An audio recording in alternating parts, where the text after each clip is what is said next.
श्रीमद् भगवद गीता हिंदू धर्म का एक पवित्र ग्रंथ है जिसमें एक सफल जीवन जीने का संपूर्ण सार दिया गया है। भगवद गीता को भगवान का गीत कहा जाता है। ऐसा इसलिए है क्योंकि महाभारत का युद्ध शुरू होने से पहले भगवान श्री कृष्ण ने अर्जुन को दिव्य ज्ञान प्रदान किया था, जो गीता के नाम से प्रसिद्ध हो गया। इस पवित्र पुस्तक में भक्ति, ज्ञान और कर्म से जुड़ी कई ऐसे बातें हैं जो हर एक मनुष्य के लिए महत्वपूर्ण है। गीता का पहला अध्याय में 46 श्लोक है, दूसरे अध्याय में 72, तीसरे अध्याय में 43 श्लोक है। इसी प्रकार गीता में कुल 18 अध्याय है, जिसमें करीब 700 श्लोक है। गीता के बारे में अधिक जानने के लिए यह लेख अंत तक पढ़ें। इस आर्टिकल के माध्यम से हम आपको 20+ फैक्ट्स अबाउट भगवद गीता इन हिंदी से अवगत कराएंगे, जिसके बारे में जानकर आप अपने सामान्य ज्ञान को बढ़ा सकते हैं। श्रीमद् भगवद गीता आज से करीब 5070 साल 5000 से पहले लिखी गई थी। मूल रूप से गीता संस्कृत में बोली और लिखी गई थी। अभी तक इस पवित्र ग्रंथ का लगभग 175 भाषाओं में अनुवाद किया जा चुका है।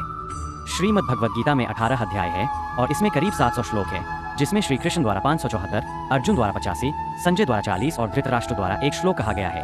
गीता को 3 हिस्सों में विभाजित किया गया है और प्रत्येक हिस्से में 6 से 6 अध्याय शामिल है। भगवद गीता का पहला अंग्रेजी अनुवाद 1785 में चार्ल्स विल्किंस द्वारा लंदन, इंग्लैंड में प्रकाशित किया गया था। श्रीमद् भगवद गीता को हार्वर्ड, ऑक्सफोर्ड जैसे दुनिया भर के कई विश्वविद्यालयों में वैकल्पिक या नियमित पाठ्यक्रम के रूप में पढ़ाया जाता है।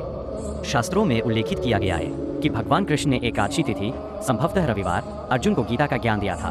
उस दौरान गीता को अर्जुन के अलावा संजय ने सुना और उन्होंने धृतराष्ट्र को सुनाया। यह एक प्रचलित धारणा है कि भगवान कृष्ण ने अर्जुन को केवल 45 मिनट में ही पूरी गीता सुना दी थी। अर्जुन से पहले भगवान कृष्ण ने सूर्य देव को गीता का ज्ञान दिया था। गीता में उपनिषद होने के कारण इसे गीतोपनिषद भी कहा जाता है। प्रसिद्ध भारतीय इतिहासकार और लेखक खुशवंत सिंह के अनुसार रुडयार्ड किपलिंग की प्रसिद्ध कविता इफ में भी गीता का सार है।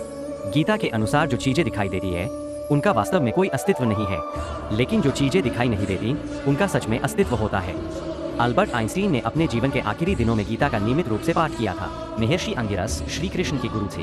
कृष्ण जी को जो उपदेश महर्षि अंगिरस ने दिए थे, वही उपदेश श्री कृष्ण ने अर्जुन को दिया था। हिंदू कैलेंडर के अनुसार मार्गशीर्ष माह के शुक्ल पक्ष की एकादशी को गीता जयंती मनाई जाती है। मान्यता है कि इसी दिन श्री कृष्ण ने अर्जुन को गीता। ब्रिटिश शासनकाल में भारत के गवर्नर जनरल वारेन हेस्टिंग्स ने गीता के अंग्रेजी अनुवाद में अहम भूमिका निभाई थी। ब्रिटिश सामाजिक कार्यकर्ता एनी बेसेंट ने भगवद गीता का अनुवाद द लॉर्ड सॉन्ग के नाम से किया था। दुनिया भर में श्रीमद् भगवद गीता ही एकमात्र ऐसा ग्रंथ है जिसकी जयंती मनाई जाती है। हेनरी डेविड थोरो अमेरिका के प्रसिद्ध प्रकृतिवादी, दार्शनिक, कवि थे जिन्होंने अपनी प्रसिद्ध किताब वाल्डेन में भगवद गीता का कई बार उल्लेख किया है।